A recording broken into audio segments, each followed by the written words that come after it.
Vous n'avez pas pu passer à côté. Elles ont peut-être même été réclamées ou attendues sous le sapin. La fin d'année 2020 a été marquée par l'arrivée d'une nouvelle génération de consoles, les Xbox Series et la PS5. Habituellement réservée aux amoureux du jeu vidéo, l'engouement s'est propagé un peu partout. Il faut dire que l'attente a été longue. La dernière génération remonte à 2013. Et s'il y a une année où le jeu vidéo a attiré de nombreux nouveaux adeptes, c'est bien 2020 et son contexte très casanier. Mais alors qu'on se les arrache partout sur la planète, ces consoles de nouvelle génération sont-elles vraiment révolutionnaires ?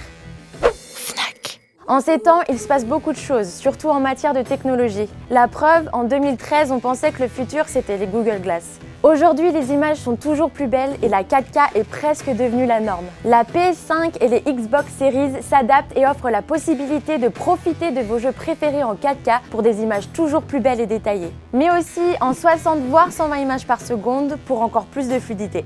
Mieux, elles prennent de l'avance et sont déjà compatibles pour la 8K qui s'installera dans les années à venir dans nos salons. Dernier petit détail en termes d'image, les deux consoles sont compatibles avec le Ray Tracing. Il s'agit d'une nouvelle technologie qui permet de calculer les effets de lumière en temps réel pour pousser le réalisme des graphismes encore plus loin. Comment toutes ces améliorations sont-elles possibles ? Même s'il existe des différences techniques entre les deux consoles, elles utilisent toutes les deux la nouvelle architecture RDNA 2 proposée par la marque AMD pour ce qu'on appelle le GPU, le processeur graphique. Pour le CPU, le processeur qui représente véritablement le cœur de la machine, les deux consoles reposent sur un Zen 2 modifié à 8 cœurs. Encore une fois, il s'agit d'un modèle dernier cri fabriqué par AMD.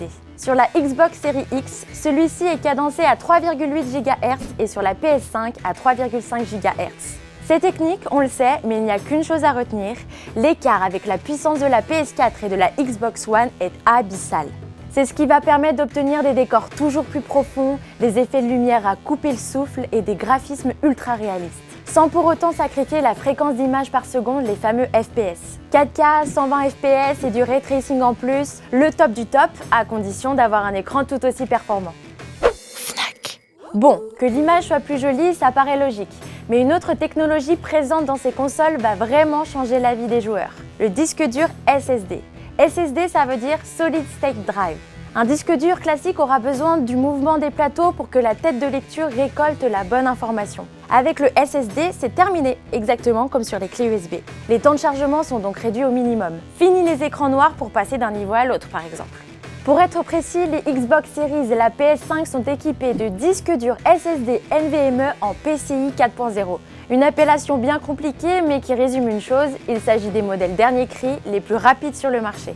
C'est notamment grâce à ça que la fonctionnalité Quick Resume est disponible sur les Xbox Series. Elle permet de passer d'un jeu à l'autre quasiment sans chargement pour reprendre votre partie à l'image exacte où vous l'aviez laissée. Pratique quand on partage la console en famille. Toutes ces nouveautés peuvent peut-être vous inquiéter sur un point.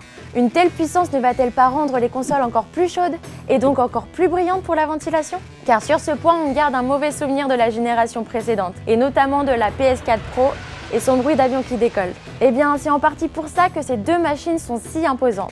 Elles contiennent toutes les deux des ventilateurs bien plus gros, ce qui leur permettra de tourner moins vite et donc d'être plus silencieux. Pour la Xbox Series X, le design en colonne est loin d'être un hasard. Il permet de mieux diriger le flux d'air chaud vers l'extérieur.